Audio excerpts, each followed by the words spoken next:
예전에 들었던 어떤 이야기가 있는데 뭐 지어낸 이야기겠지만 예전에 어떤 쥐가 많은 교회가 있었다고 해요. 도저히 막 쥐들이 너무 찍찍찍거려가지고 예배를 드리기가 좀 어려웠었다고 합니다. 그래가지고 교회가 고민에 빠졌다가 좋은 아이디어가 생각이 난 거예요. 뭐였냐면은 강대상 옆에다가 고양이를 묶어놓자. 그러면은 쥐들이 무서워서 오지 않을 거야. 그래서 더 이상 시끄러워서 예배를 못 드리는 일이 없을 거야라고 생각을 했답니다.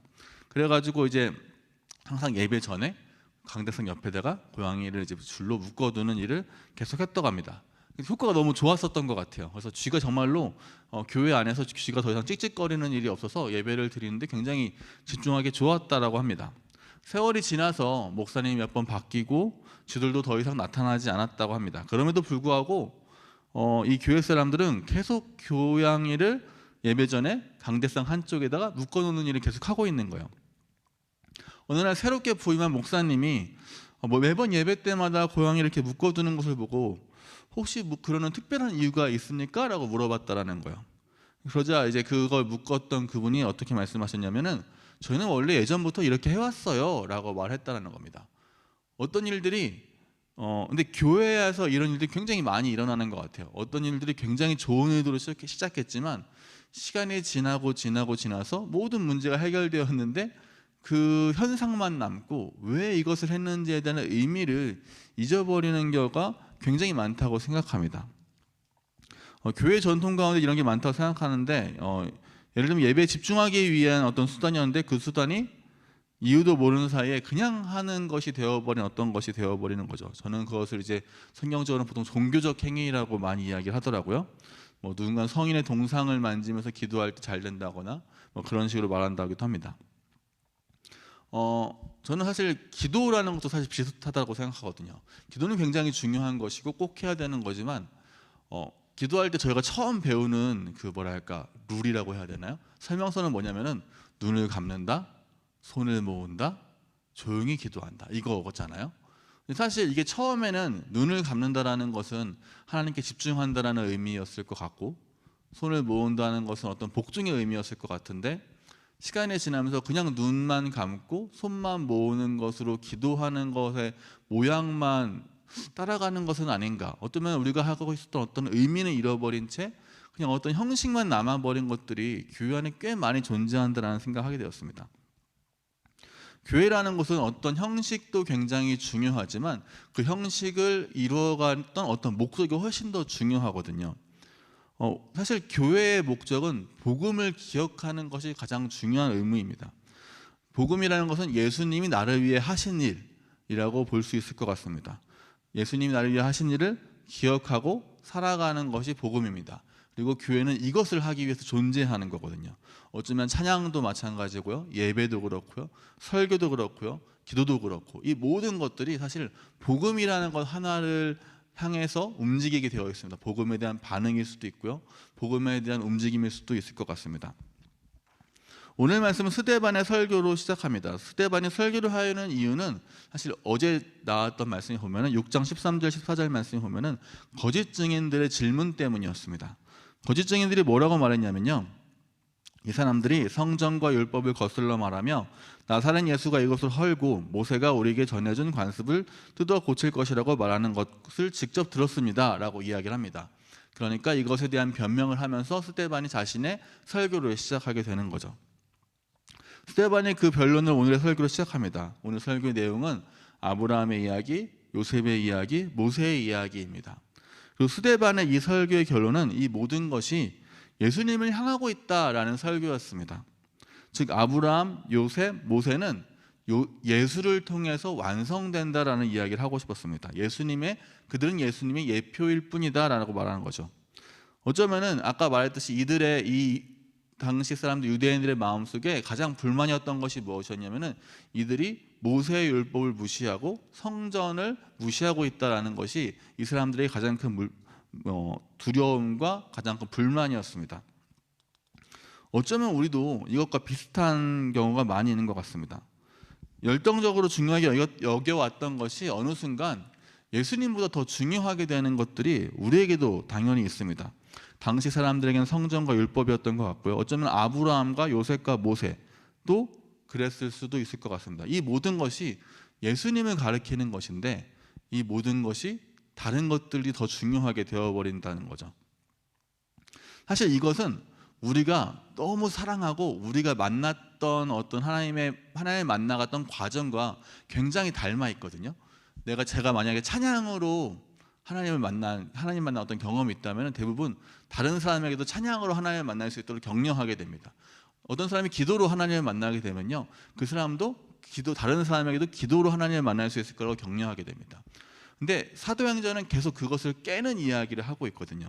하나님을 만나는 방식은 하나님께서 찾아오시는 그 성령으로 인해서 이루어진다는 얘기를 계속하고 있습니다. 어쩌면 내가 귀하게 여겼던 하나님을 만나는 그 과정이 되어야 하는데 어느 순간 목적이 되어버리는 거죠.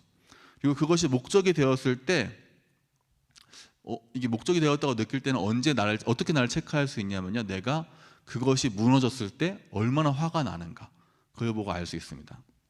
내가 감당할 수 없는 분노를 느끼면 예수가 아닌 다른 것이 예수님의 자리를 차지하고 있는 것일 수도 있다라는 생각을 하게 됩니다. 인터넷에 이런 이야기가 떠돌더라고요. 교회는 왜 싸우는가? 좀 농담처럼 한 건데 좀 아픈 얘기였어요. 저한테는 이런 얘기였습니다. 김장할 때 비린젓갈 쓰면 아무도 안 먹는다라는 이야기와 잘 먹는데 무슨 소리냐라는 게 싸운다는 거예요. 그리고 깍두기 왜 이렇게 잘게 썰었냐라는 의견과 요아부 애들 먹이는 거 생각 안 하냐 이런 걸로 싸운다는 거예요. 김치에 설탕을 왜 이렇게 많이 넣냐, 이렇게 매우면 누가 많이 먹냐, 담임 목사님 내 김치가 맛있다고 했다, 내 친정은 이렇게 먹는데 내 친정 무시하냐, 전라도 김치가 최고다, 그렇게 양념을 막 바르면 뭐라도 맛있겠다 이렇게 말한다는 거예요. 이런 것 때문에 싸운다라는 거예요. 저는 사실 이 예화를 쓰면서도 우리 교회가 김치를 안 만들어서 참 다행이다 라는 생각을 개인적으로 했거든요. 만약에 했으면 자유롭게 이것도 말하지 못했겠다라는 생각이 개인적으로 들었습니다.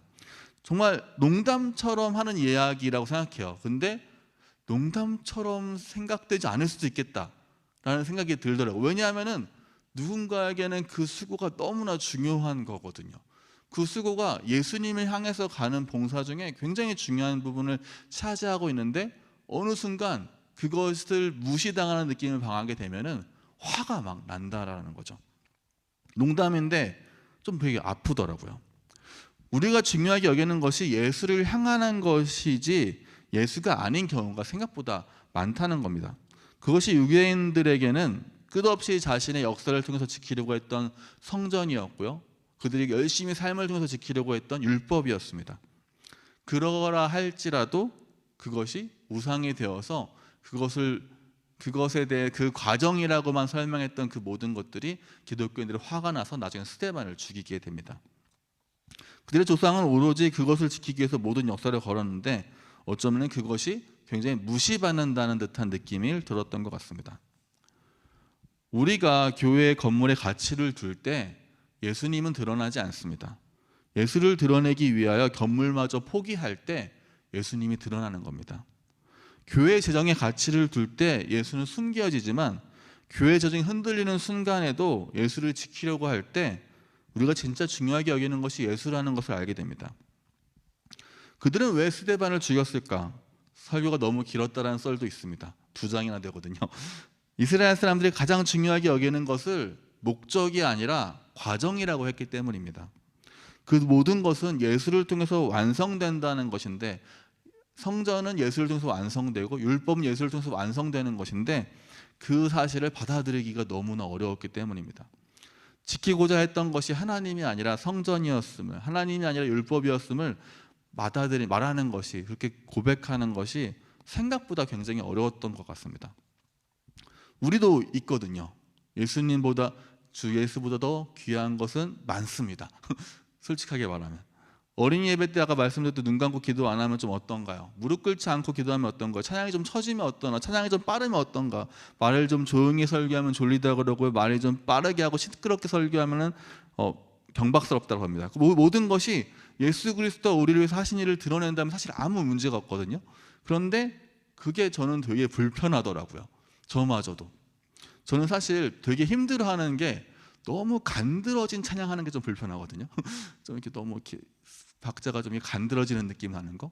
그래서 저는 하면 좀 막 쿵쾅쿵쾅쿵쾅 하는 찬양이 좋더라고요, 개인적으로는.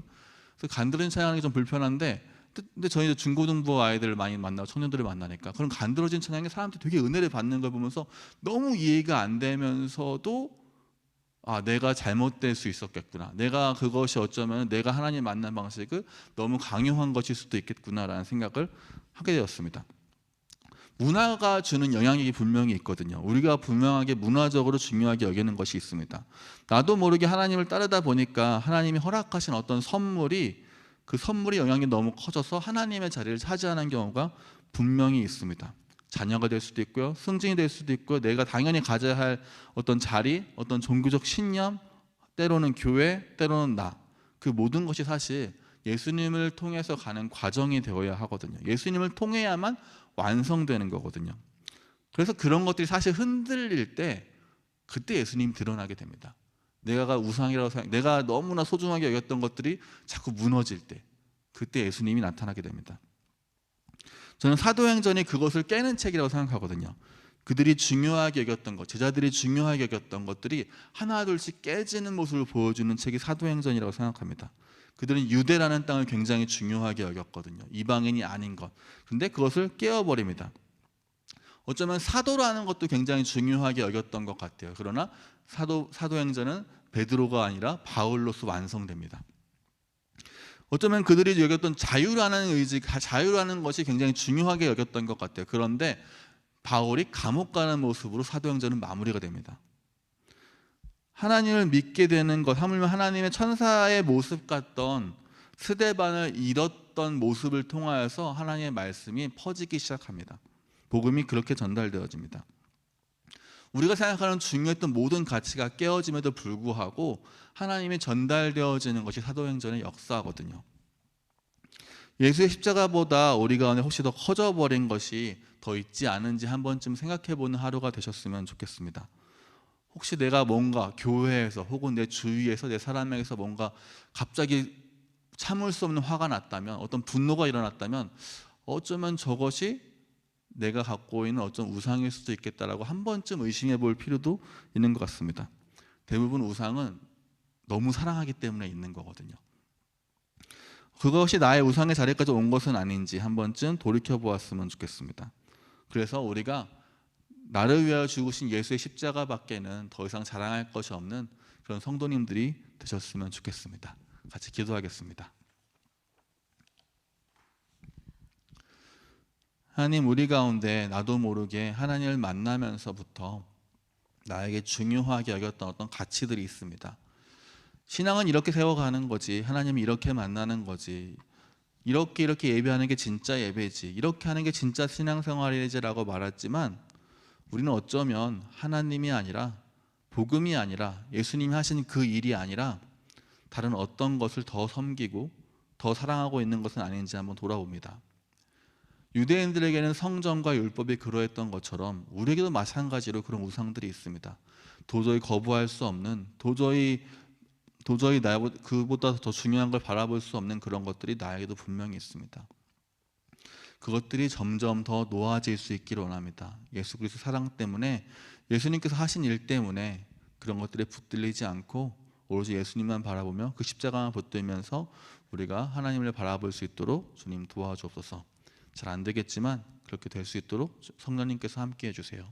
예수님의 이름으로 기도합니다.